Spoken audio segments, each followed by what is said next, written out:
Hello everyone and welcome back to Coach Craig Sports. Today is going to be the NFC North draft grade episode. So I'm going to be going through each team in the NFC North, the Packers, Bears, Vikings, and Lions, grading each pick by pick, and then giving an overall grade. The individual picks will not have a plus or minus, but the overall grade could have a plus or minus if I felt one was warranted. We're going to start off with the Chicago Bears though, and obviously they traded up for Justin Fields at the number 11 pick. And, Justin Fields, one of the top quarterbacks in this class. Everybody has a little bit different rankings on him. I was a little bit lower on him than some of the other people in the industry. But, he still has a chance to be a good quarterback in time. A couple of mechanical things that he does need to fix. I don't think Matt Nagy is the best head coach for him. So hopefully Matt Nagy gets fired because he's not a very good head coach anyways. Don't want to dive down that road too much though, but hopefully everything pans out pretty nicely for Justin Fields. I did give that pick an A because the Bears really did need that quarterback, and what they did give up to trade up for him was pretty reasonable. If the Bears do suck though, that first round pick next year could be very, very good for the Giants though. Then in the second round, they also traded up for Tevin Jenkins. I did give this pick an A as well. I thought he's a guy that should have definitely gone in the first round. Definitely a mauler in the run game. Very, very good right tackle in college. Sounds like they're going to try to play him at left tackle after they release Charles Leno, so we'll see how that pans out, but an A regardless. Then in the fifth round was their next pick, and that was Larry Borom. Offensive tackle is what they have him listed at out of Missouri. Played right tackle there mainly. Probably a guy that profiled a little bit better at guard. Has the potential to play right tackle down the road. Not sure if they're going to ask him to do that right away, though. But a guy that I did like quite a bit, especially kind of as a sleeper offensive tackle prospect in this draft. Thought he'd probably be like a fourth-round pick. Bears obviously needed some more offensive line help, so this pick was an A as well. Then in the sixth round, Khalil Herbert, Virginia Tech running back. So Khalil Herbert was kind of stuck behind Puka Williams at Kansas. Then he transfers to Virginia Tech. Looked pretty good overall. He's a running back that I did like quite a bit. I think he was number 8 on my top 10 video when I did do that. So guy that adds a little bit of versatility there. Hopefully, maybe even like a Tariq Cohen replacement in time, even though they did give Tariq Cohen that extension, but he'll have 2 more years left at this point in time coming off that ACL. So we'll see how they use Khalil Herbert. Hopefully they use him in the kick return game, as he is a pretty good kick returner. So I did give that pick a B. Probably not the biggest area of need, but still a very valuable pick in the 6th round. Then a couple picks later, they took Daz Newsome, wide receiver out of North Carolina. Very good, underrated slot wide receiver. Probably the most underrated punt returner in this year's draft class. Unfortunately, he's got injured in camp, so he broke his collarbone, so he's probably going to miss like half the year probably at this point. Probably start the year on the IR or the PUP list. We'll see what he does in time, but I think, getting him as a punt returner, Khalil Herbert as a kick returner, kind of taking Tariq Cohen off those things. And very good slot wide receiver in Daz Newsome, has a lot of potential there as well. So that was an A pick for me. And then they got Thomas Graham out of Oregon, cornerback. And he's a guy that could probably step in right away and play slot corner for them. Very, very strong Senior Bowl. A pick, not too much else to say here. And then last but not least, they got Kyrus Tunga, defensive tackle out of BYU. A very strong player overall in terms of actual strength. Bench press was very good for him. Kind of a raw defensive line prospect, going to be a rotational guy that they can kind of develop over time. So I did give that pick a B as well. But overall, very good class for the Chicago Bears. They filled a lot of needs, made a lot of great picks, and they did get an A grade for me overall. Then we'll get moved over to the Detroit Lions, who had kind of an interesting draft. The first pick that they did take was Penei Sewell, and it sounds like he's going to play right tackle now. Obviously, the best offensive lineman prospect in this year's draft class. By most people, at least, let's just put it that way. There were some people that did like Rashawn Slater a little bit better, but they were very close. And, this is a guy that we expected to go to the Bengals. Bengals ended up taking Jamar Chase. The Dolphins didn't take him either, so the Lions really won out here with a great offensive line prospect. That's definitely an A pick overall. Then the next 2 picks I'm going to group together with Levi Orunzarike, defensive tackle out of Washington, and Lee McNeil, defensive tackle out of NC State. So the Lions didn't have a major hole at defensive tackle, so I'm going to give both these picks a B just because of that. But I think, these are 2 very good guys. McNeil's going to be more of your 1 technique. Orunzarike is going to be more of your 3 technique. Very good pass rushing defensive tackle. Forms a great duo in time, but they have Michael Brockers there. I believe Nick Williams is the other guy they have too, but he's on a 1-year deal. But Brockers, they did give a little bit of extension too as well. Should definitely have good depth at the defensive tackle position now. We'll just see how it all pans out for them, but B picks for both them overall. Then they went with Fedu Malafanu out of Syracuse, cornerback. not technically the cornerback that I think they'd be targeting in terms of, a bigger kind of athletic guy. It's interesting to see the system that they're going to fit into, but he's a good corner that could really develop into a very good cornerback. He's got that size, the athleticism, that stuff that you can't teach. Probably should have been like a late second round pick, early third round pick. They got him at the end of the third round here, so that was an A because, it did address the position of need and a very good prospect overall. Then in the fourth round, they got Amon-Ra St. Brown, wide receiver. Definitely an area of need for them. Definitely an A pick. This is a guy that I thought probably could go on second, third round. And just a great value here overall. He's probably going to be their starting slot wide receiver this year, and he's going to make a major impact right away. Then we move down to Derek Barnes, linebacker out of Purdue. Obviously, the Lions did need some help at linebacker. Pretty athletic linebacker. Kind of a developmental guy, though. Probably a guy that should have went probably in the fifth round, but overall, I do like the pick. I do like the fit. It's a B pick overall. Then last but not least, they went with Jamar Jefferson out of Oregon State, one of the last few picks of the draft. I did give that pick a B overall as well. Not a big position area need, but still a top 10 running back on my board. Got him with one of the last picks in the draft. Bring him in, see if he develops into anything.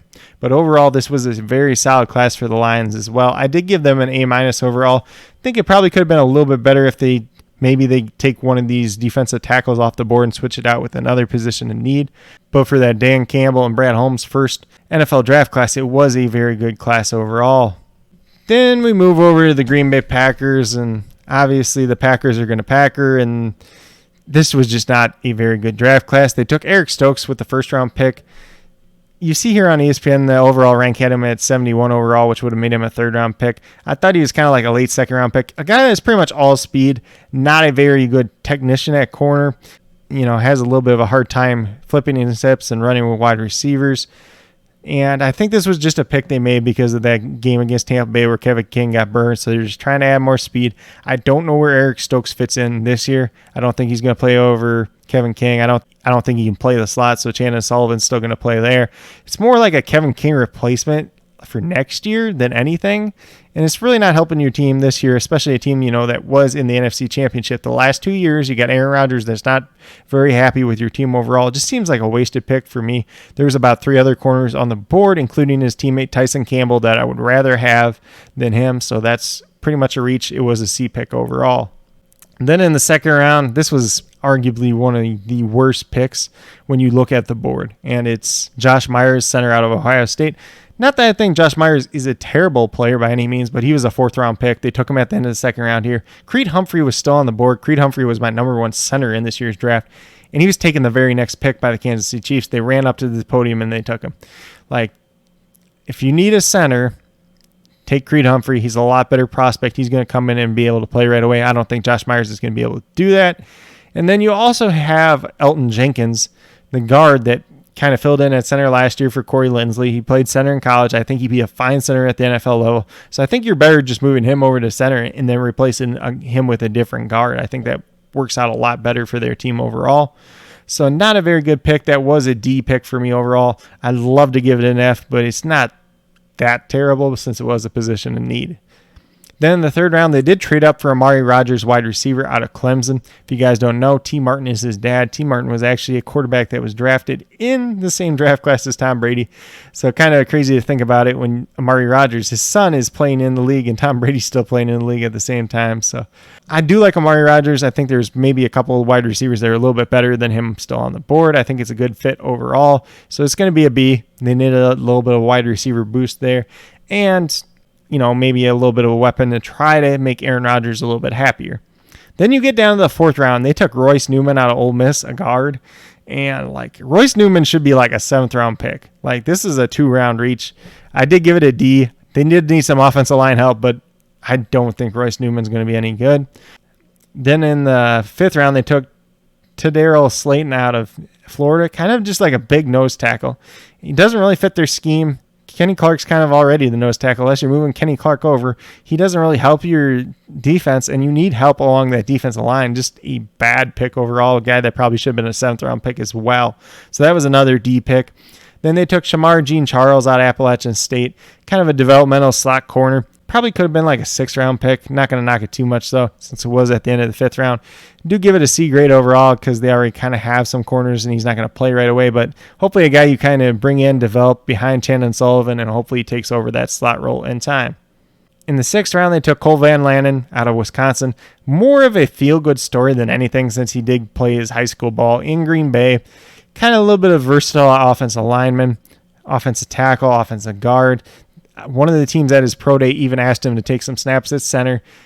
Just a rotational piece, kind of like some of the guys they brought in last year. I don't think he does anything major to help their offensive line get better at any point. But, a C pick overall, just a developmental depth piece, if anything else. The last pick in the 6th round that they did have, they took Isaiah McDuffie out of Boston College. He's a very good developmental linebacker. They really need that. They have Joe Barry as the defensive coordinator, and that's kind of what he's known for, is developing linebackers. Not very good as a defensive coordinator overall, but in terms of developing linebackers, you got Kamal Martin, Chris Barnes, and now Isaiah McDuffie. Hopefully he can kind of mold some of these guys into usable players in the future. Then last but not least, they went with Kylan Hale, running back out of Mississippi State, and I did give him a B pick as well. Kind of that extra depth piece on their running back position. They got Aaron Jones, they got A.J. Dillon, but behind those two, they don't have a whole heck of a lot. They got Dexter Williams, Patrick Taylor, kind of improving guys, did some stuff in college, but they haven't done anything at the NFL level at this point in time. But for the overall grade for the Packers, it was a C- draft. This is arguably one of the worst draft classes in this year's draft. They filled some positions in need, but they had a lot of reach picks, and it's just not a good class overall. Then last but not least, we have the Minnesota Vikings.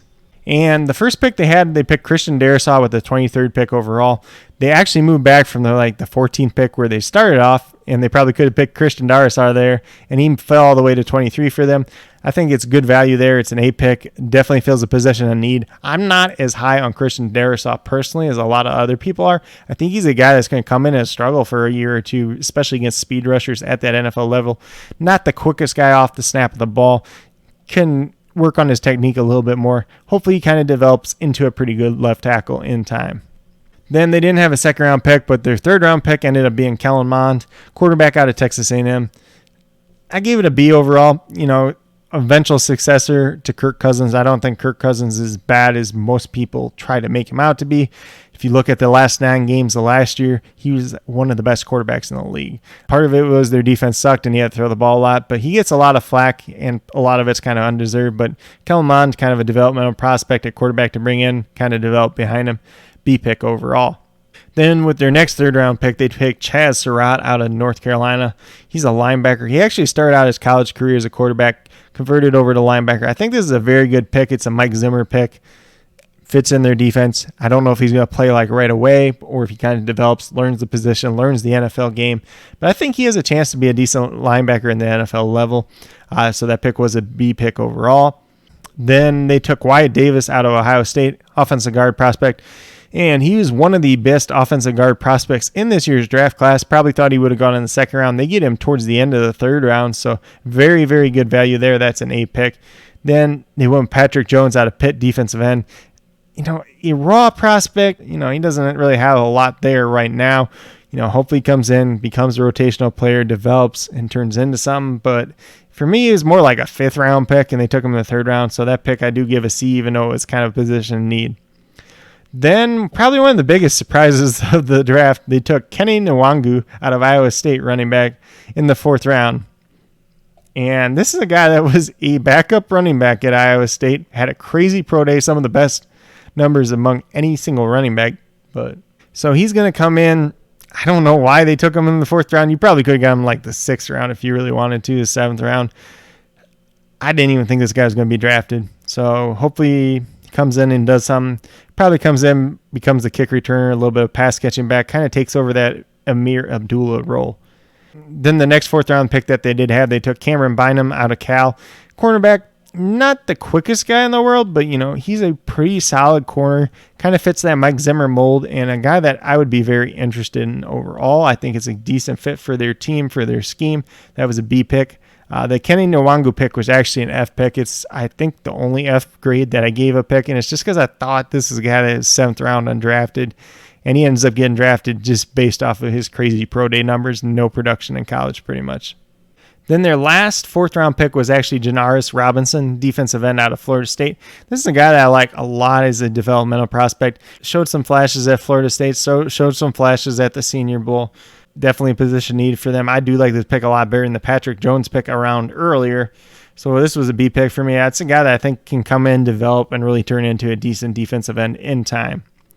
Then in the 5th round, they took Amir Smith-Marset out of Iowa, wide receiver.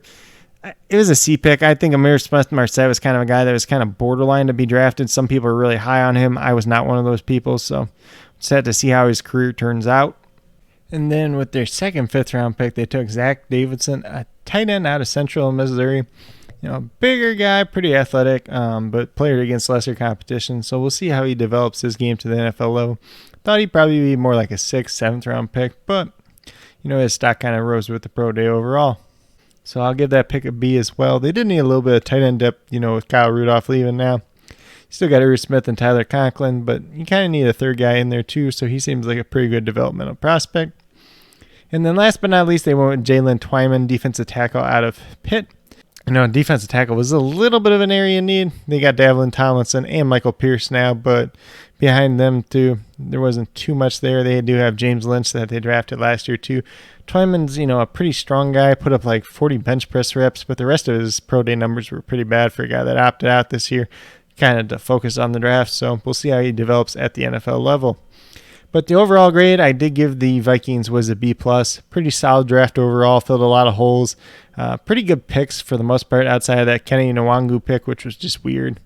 Still don't get that one, but overall pretty solid draft for them. That's pretty much it for the NFC North draft grades. As always, if you guys have any comments, if you disagree with any of the grades, if you have any opinions of your own, be sure to leave them down in the comments below. Definitely interested in hearing what you guys have to say. If you are a team of one of the NFC North teams, let me know how you think your team did overall. It was a pretty good draft for most of the teams in the NFC North outside of the Green Bay Packers, which seems like we've kind of come to expect the last couple of years. But with that being said, that's pretty much all I got for this one. As always, if you guys are new to my channel, please consider subscribing. Definitely would appreciate it. It really helps build the community that we're trying to build here at Coach Craig Sports. That's truly one for you, the viewers, helping you guys with your DFS, whether it's NBA or NFL, helping you guys with your fantasy football teams, talking all the different football news this offseason like this. I'm going to be doing the other 2 NFC divisions over the next couple of days. Then we'll be all done with that. Then I'm going to focus on some projections, some scouting for the 2022 NFL draft class. I'll be making some other videos along the way there too as well. Then I'm going to be having a couple interviews for the deeper dive into Dynasty segment that I did do last year as well. So definitely be sure to check that out, especially if you guys are new to Dynasty or just kind of getting into some startup drafts yourselves as well. But with that being said, that's all I have for today's video. Hopefully you guys all enjoyed. And with that being said, I hope each and every one of you has a great rest of your day.